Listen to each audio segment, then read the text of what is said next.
Improve your English vocabulary in Urdu Hindi. Viewers, आज का English word है हील।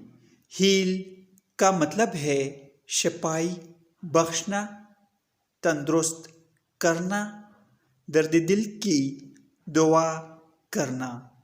आइए इसको सेंटेंसेस में इस्तेमाल करते हैं। हर mental scares will take time to heal। उसके दिमागी जख्म भरने में वक्त लगेगा। The wound on your hand would heal over soon। आपके हाथ का जख्म जल्द ठीक हो जाएगा। Viewers, subscribe this channel to improve your English vocabulary in Urdu Hindi।